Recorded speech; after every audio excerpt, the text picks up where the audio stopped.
Bem-vindos a essa aula, então. Hoje a gente vai falar um pouquinho sobre lombalgias e lombocitalgias, ciatalgia. Meu nome é Aline Vilhena, eu estou muito feliz que vocês estão aqui. A gente vai fazer uma breve aula, sobre esse assunto, diferenciando as lombalgias aí. E aí poder aplicar isso na prática dentro do seu estúdio, tá? Com uma visão um pouquinho mais ampla, do que a visão que a gente tem ali somente do Pilates clássico, mas sim do Pilates voltado aí para as patologias e as devidas adaptações que a gente precisa para esse público. Porque é um público que, em sua maioria, escolhe o Pilates exatamente para poder trabalhar problemas, e patologias como essas, disfunções posturais, e muitas vezes é um público que não tem sucesso com as academias, ou não gostam do ambiente, enfim, por N motivos, eles procuram o Pilates. E a gente tem o dever de atendê-los muito bem, e eu sei que tem muita gente que tem dificuldade de fazer as aplicações para esse público, embora ele seja o maior público que a gente tem aí dentro dos nossos estúdios, tá bom? Bom, então vamos começar falando um pouquinho, sobre o que são as lombalgias. Então a lombalgia, para início aí de conversa, ela não tem uma causa específica. Muitas pessoas chegam pra gente no estúdio ou chegam pra gente na academia, procuram um personal, sentem dor, mas nunca fizeram um exame ali para saber exatamente o que ele tem. Muitas vezes não aparece, tá bom? Então não tem uma causa específica, Ele sente dor, mas não sabe qual é a causa. Bom, a dor ela pode ser local, tá? Localizada ali, sacroiliaca, quadrado, pega um pouquinho de quadrado lombar, muitas vezes. Ela pode ser irradiada também ali para os glúteos e posterior de coxa, que é o que a gente diz que é uma falsa citalgia, ou lombocitalgia. Por quê? Porque ela não pega canal do nervo ciático, tá bom? Ela geralmente aparece por um momento específico, que são esses momentos específicos. Muito tempo sentado, trabalhando, muito tempo de pé, muito tempo numa mesma posição, ou realizando um movimento repetitivo, tá bom? Então ela aparece ali, parou de fazer aquele movimento, de estar naquele estresse mecânico, essa dor vai embora. Mas ela também pode começar a se tornar crônica, tá? Então a dor, quando ela é irradiada, a gente muitas vezes confunde, com um problema patológico aí,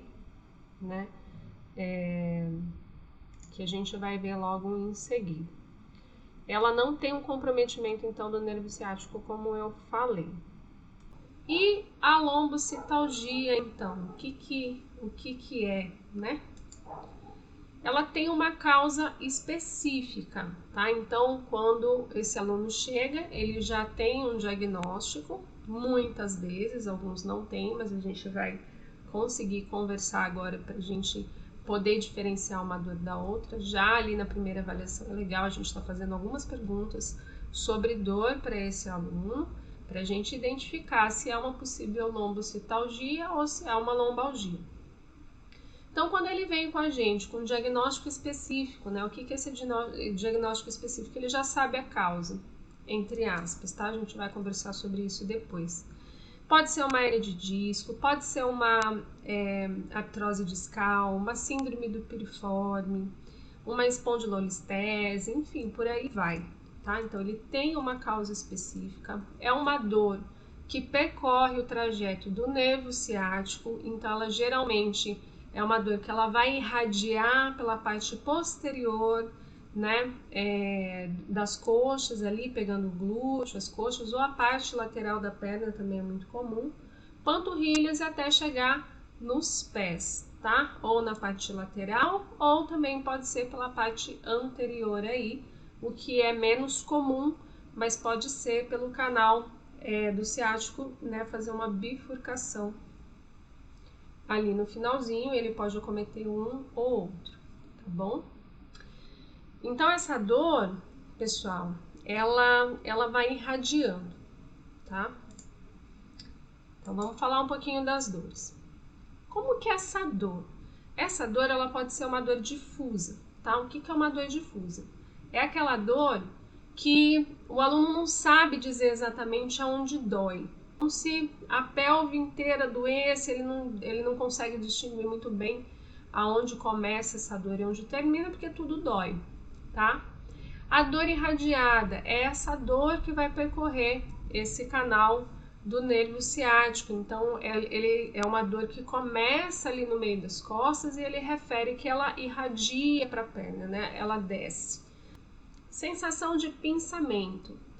É aquela sensação de que quando o aluno vem, ele diz assim, cara, eu tenho a impressão de que parece que a minha coluna vai pinçar a qualquer momento, como se ele fosse travar as costas, né? Essa é a sensação de pinçamento. Cansaço. Parece que não, mas a dor, tem muitos que relatam dor de pernas cansadas. Então, a perna pesa, né? Como se ela pesasse. Também existe a questão da perda de força. Ah, eu vou caminhar, parece que eu não sinto as minhas pernas direito, né? Então, é aquela dor de cansaço, uma dor que fica com a perna mais pesada. Alguns relatam como se tivesse uma pulsação ali, né? Que vem e é bem desconfortável, tá? E o formigamento nas pernas, né? Então, sente como se estivesse formigando aquele trajeto que vai descendo por ali. Uma sensação de que parece que tá ali tudo formigando. Então, essas são algumas sensações de dores que esse aluno ele pode chegar pra gente e relatar, tá? Por que é importante a gente perguntar sobre o tipo de dor que ele sente?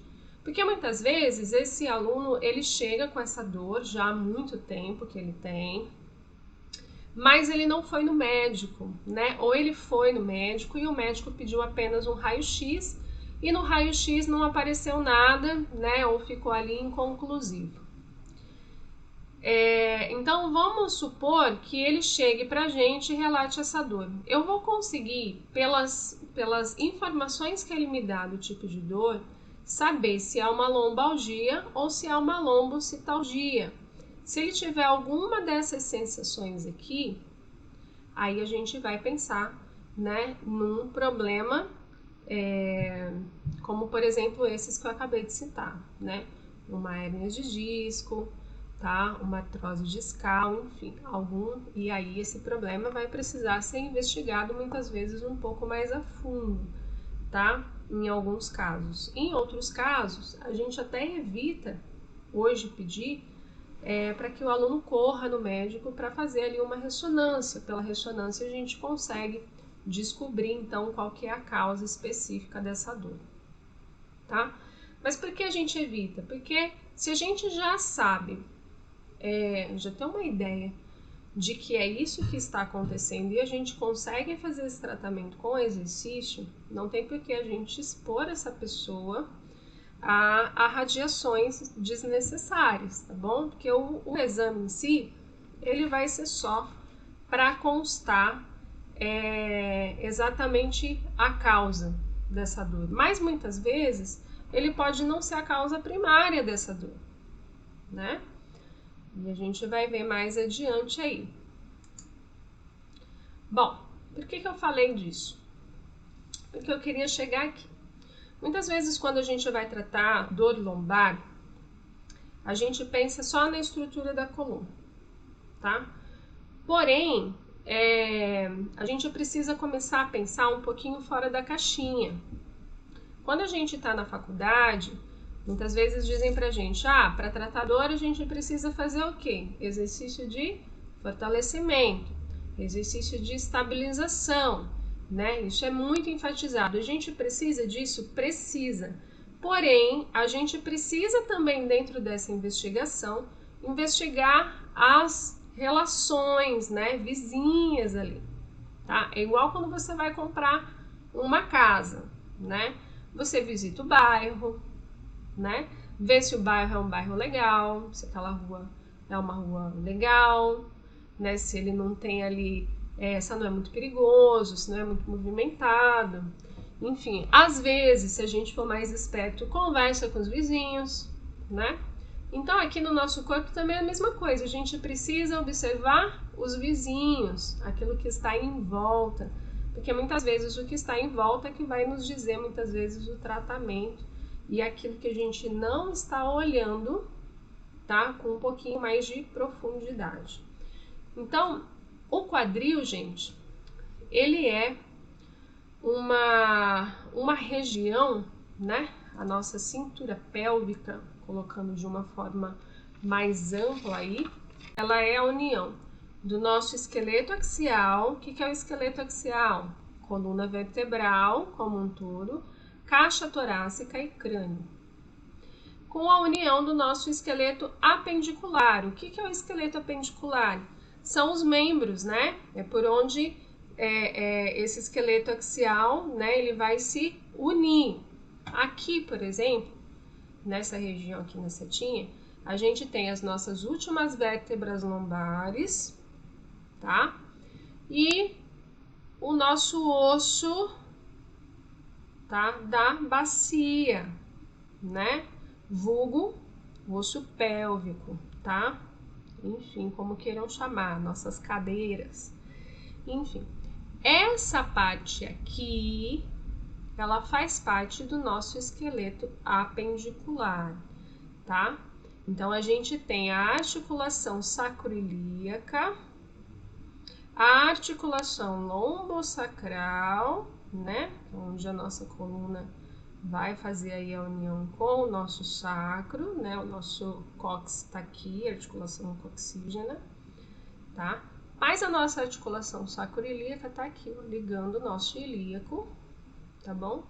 Com a nossa coluna, né? Com o nosso esqueleto axial, ok? E aqui a gente tem algumas estruturas muito importantes, tá? Que é o nosso acetábulo, a nossa articulação coxofemoral, tá? E a nossa sínfise púbica, que faz a união do pubis, né? Dos dois pubis. Então, a gente tem várias articulações aqui que a gente precisa se ligar um pouquinho na importância delas também quando a gente fala de dor lombar, tá? Por quê? Porque se a minha articulação, tá? E a minha região pélvica, ela não tiver com uma boa funcionalidade, uma boa mobilidade, ela vai refletir na minha coluna lombar, tá? Por quê? Porque a minha coluna lombar, ela tem as musculaturas todas inseridas nessa pelve, tá? Uma grande parte, né? Por que a nossa articulação coxofemoral é chamada de coxofemoral? Porque em inglês essa articulação, ela se chama coxal bone, né? Então ficou coxofemoral aí em português. Só a nível aí de curiosidade para vocês. Bom, por que eu tô falando isso? Então, a gente vai entrar numa relação que a gente começa a estudar, e aí a gente pode ver mais a fundo essa questão, que é um pensamento mais bem elaborado sobre o nosso quadro de dor. A gente vai entrar aí em uma discussão sobre biotensegridade, né? Para quem já ouviu falar, tá? E como que a gente traz esse conceito de biotensegridade, né? Esse conceito onde tudo está interligado e a gente precisa estudar o todo para poder estudar as partes, e estudar as partes para poder chegar nesse todo, né? E concluindo. Quando a gente está na faculdade, a gente estuda todas as partes em separados, né? O músculo que se insere em tal lugar, começa aqui, a função dele, o que ele faz.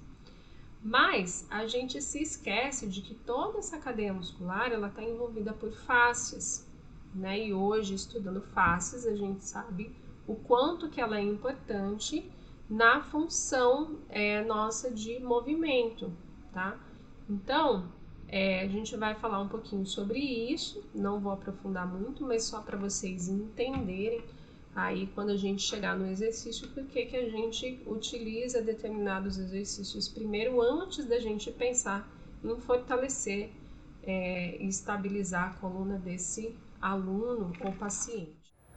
Bom, então falando de quadril, né? A articulação coxofemoral ela é a articulação mais importante que a gente tem desse complexo e ela também é uma articulação estável. Então, dentro da nossa fisiologia, onde a gente precisa trabalhar com forças em equilíbrio, ela está no meio ali, né? Acima tem o vizinho, que é a coluna lombar, e abaixo o joelho, que são duas articulações, né? Tanto da coluna lombar quanto do joelho, que são mais móveis, né? São mais maleáveis. Então, se eu tenho uma alteração na minha articulação coxofemoral, né? Se eu tenho uma rigidez nesse quadril, seja dos dois lados, seja de um lado ou do outro, ele vai reverberar no seu vizinho. Alguém precisa compensar essa rigidez, né? Da região. Então, se eu tenho ali o meu quadril hipomóvel, alguém vai compensar com uma hipermobilidade. No caso, pode ser a coluna lombar ou o joelho. A gente está falando aqui da coluna, então vamos pensar nela, né, como exercendo aí essa compensação de sobrecarga, tá? Então, quando eu vou avaliar, eu preciso avaliar o quadril também, quando eu penso, né, nas lombalgias, na lombocetalgia, se esse quadril, como está a funcionalidade desse quadril, tá? Então, se ele está hipomóvel, se ele não está, né, de que forma que isso está acontecendo nesse corpo. 40% dos casos, muitas vezes, que chegam pra gente, isso tem um estudo, às vezes você nem precisa trabalhar diretamente a coluna, né? A gente trabalha ali pelas periferias até chegar onde a gente quer. Muitas vezes só de trabalhar, devolvendo essa funcionalidade, a gente consegue uma resposta boa ali em termos de dor na coluna lombar. Uma coisa que é importante quando a gente pensa em reabilitação, né, em lombalgias, né, e quadril, tá, nessa relação, é a gente trabalhar em dissociação. Então, exercícios de dissociação de quadril, né, aonde eu tenho, por exemplo, uma parte do meu quadril, um lado flexionado, enquanto um lado está flexionado, o outro está estendido. Então, essa dissociação, ela funciona muito bem quando a gente quer trabalhar essa funcionalidade, que é o que a gente vai ver agora aí em alguns exercícios na nossa parte prática. Olá, então vamos aqui para a nossa prática, né, para a nossa aula prática. Então, vou demonstrar para vocês alguns exercícios no aparelho e também para você poder fazer aí com o seu aluno com os acessórios, tá? E o primeiro deles que eu gosto muito de usar é a overball, que eu vou pegar aqui, que é essa bolinha, tá bom? E a gente vai usar, então vou mostrar bastante exercícios de dissociação, como a gente falou, né? Da importância de fazer os exercícios de dissociação para poder trazer essa funcionalidade do quadril e a gente poder liberar a lombar aí, sem precisar necessariamente chegar direto a ela, tá? Então coloca o joelhinho lá na bola, vem com ele para frente e vai com ele lá atrás, ó. Então eu estendo, retorno, volto, tá? Então vou ficar fazendo esse movimento aqui, ó. Não precisa colocar tanta pressão na bola, tá? É o suficiente para que ela role. Outra variação que a gente pode fazer é trabalhar com as angulações também, tá? Então eu vou jogar para fora, ó, e volto para o centro e subo. Jogo para fora, volto para o centro e subo.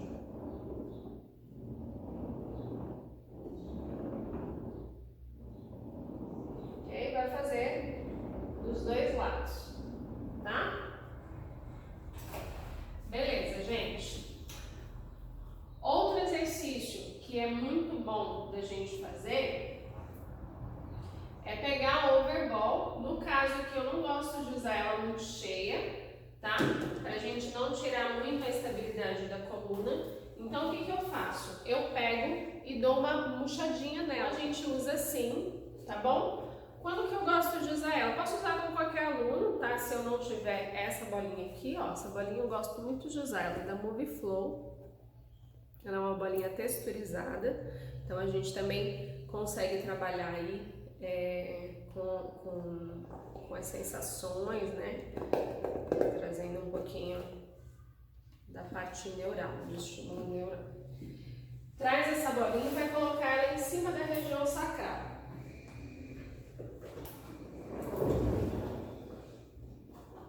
Ó, então eu faço uma leve elevação, tá bom? Ou eu posso usar essa bolinha. Essa bolinha é legal para usar com qualquer um, né? Pessoas obesas, por exemplo, que tem ali um quadril maior, essa bolinha, às vezes, ela não é legal, porque ela é muito pequenininha, abrange pouca área, então eu sempre uso essa, tá? Mas essa aqui também é legal, ela não sobe tanto, tá bom? E a gente consegue trabalhar com ela também.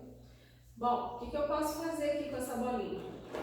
Posso mobilizar esse quadril fazendo um movimento lateral. Peço para o aluno rolar para um lado, rolar para o outro. Outra forma também, tá? Eleva o joelho, traz para frente, retorna, tá? Sempre mantendo a estabilidade aqui, ó, tá? Só de eu fazer esse movimento eu já estou mobilizando. Cuidado para ele não sair do eixo, tá? Tem que fazer isso aqui com a coluna, tá? Então estabiliza, vai e volta. De um lado e depois do outro lado. Ok? Bom, outra variação. Traz os dois joelhos, retorna até metade do caminho para manter a estabilização da coluna. Ou encosta a pontinha do pé lá no chão, né? Ou no caso aqui no cadillac. Tá bom?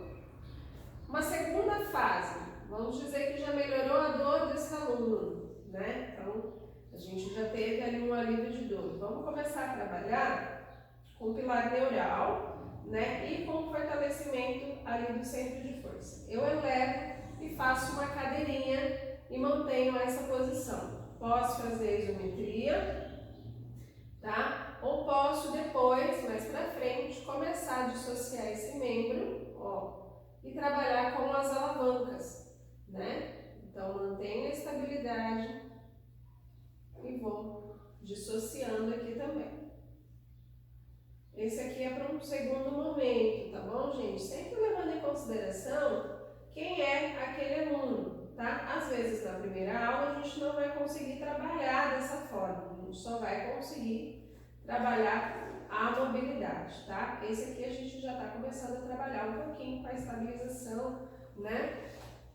Desse centro de força e desse quadril, tá bom? Então, essa é uma dica bem legal, tá? Então, vocês têm aí, né, alguns recursos que dá para usar para quem trabalha, por exemplo, como personal trainer, né? Para quem não tem estúdio ou trabalha com pilates solo, tá?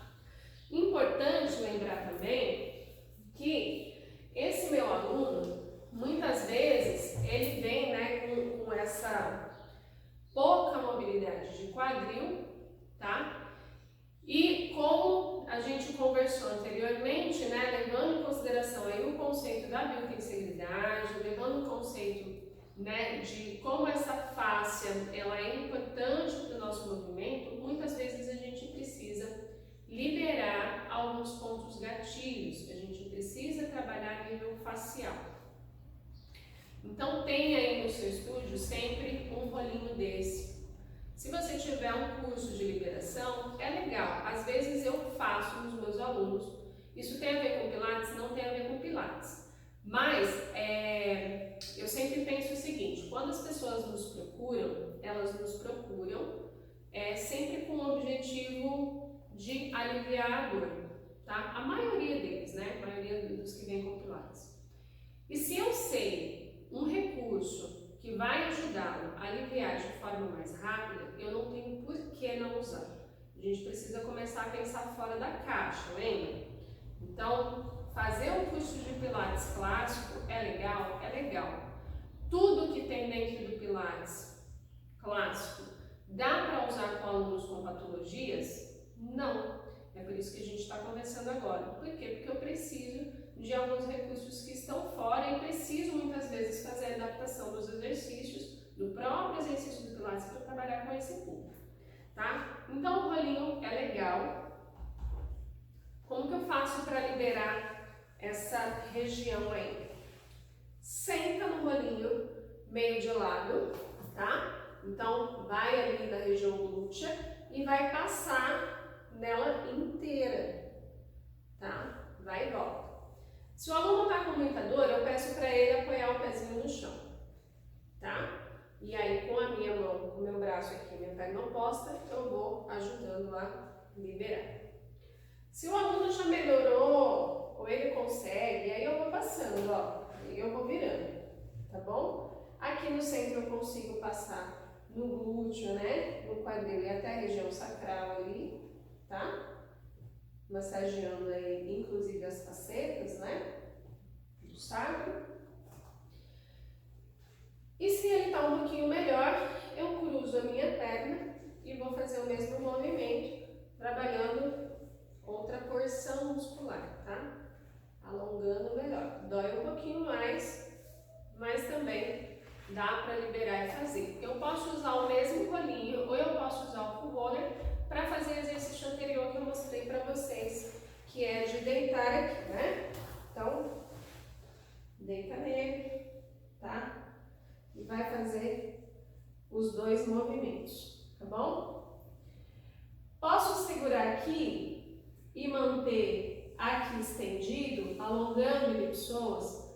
Posso. Ó, outro exercício aí de dissociação. O rolinho, como ele é mais duro, a gente vai conseguir uma extensão maior, tá? Ele é um pouquinho mais alto também, então mantenha. Posso fazer isso. Ou eu posso mobilizar de um lado e manter estendido do outro, ó. Então eu trago, vou e volto. Ok? Posso fazer isso na bolinha também, tá, gente? E aí eu vou trocar o outro lado. Vou fazer desse lado para vocês verem como fica, tá? Posso mobilizar ou posso segurar. De 20 a 30 segundos, ok? É um exercício muito bom, alivia muito, né, a região lombar. Bom, passando isso, então eu vou mostrar um exercício, alguns exercícios aqui do Cadillac, tá? E ali no Reforma para vocês. Então no Cadillac, eu também gosto de trabalhar bastante com dissociação. Eu vou mostrar aqui como dá para fazer. Posso iniciar aqui com o meu aluno. Mantenho os pés na barra. E aí eu vou fazendo uma flexão de tronco. Retorno. Solto o peso do meu corpo alongando.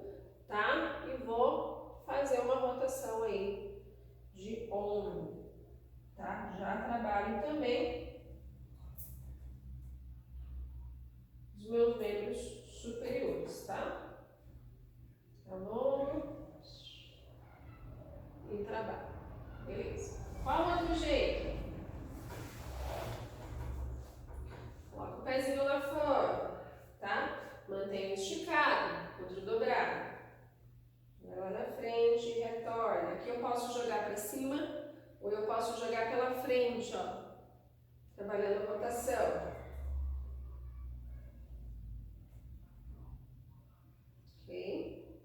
Ah, eu quero melhorar um pouquinho mais. Meu aluno tem um pouquinho mais mobilidade e alongamento. Deixa eu mudar aqui para vocês verem. Vou jogar aqui atrás. Ó. Mesma coisa. Vai lá na frente. Retorna. Só assim já tá alongando, tá? Muitas vezes não precisa nem virar. Consegui virar. Vai lá na frente. Ó, por baixo. Ok? Ah, tem um outro também, que é legal.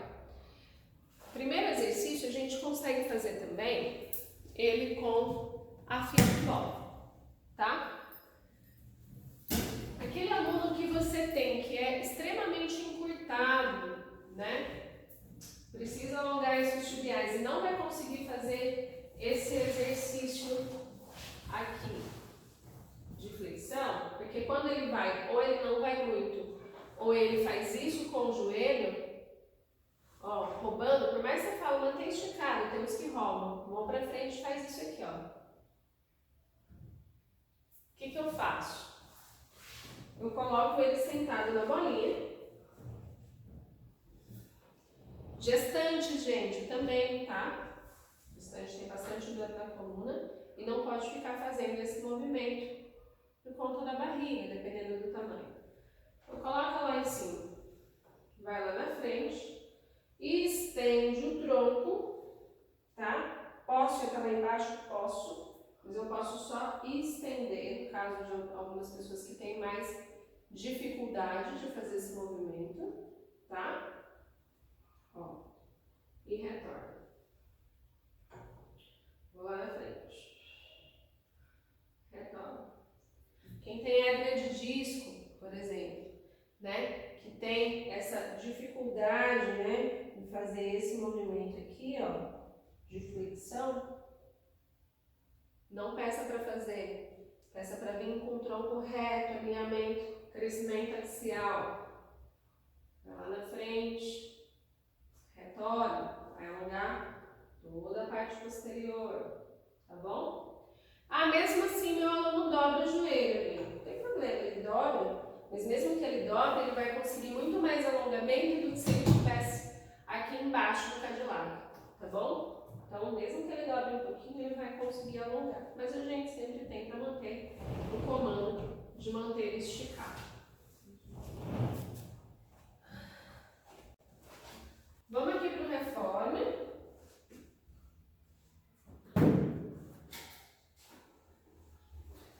O reforme eu vou usar uma micro caixa, tá? E vou pedir para o meu aluno colocar o pé em cima da micro caixa e o outro aqui embaixo, tá? Na parte da frente. E opa, exato. Vou colocar uma bola leve, tá? E vou pedir para ele dissociar o quadril também. Então eu levo só a perna que está lá atrás, empurrando o carrinho e retorno. Esse joelhinho aqui meu vai ficar travado, tá? Ó. Alonga e ipsos. Retorna, tá? Vai e volta. Ah, eu quero incluir aí rotação. Vamos lá. Segura o pezinho. Vai e volta. Ah, eu quero combinar para alongar minha região posterior. Vai. Empurra. Retorna. Vai. Empurra da frente. Retorna. Como a minha perna está em cima da microcaixa, eu não vou conseguir descer muito, a não ser que eu coloque numa mão bem mais levinha, tá? Aí eu vou conseguir com mais facilidade ir até lá na frente e retornar. Tudo vai depender do meu aluno, tá? E do objetivo que você queira fazer com ele. Bom, pode perceber que todos os exercícios que eu estou fazendo com vocês, a gente está trabalhando em oposição, né?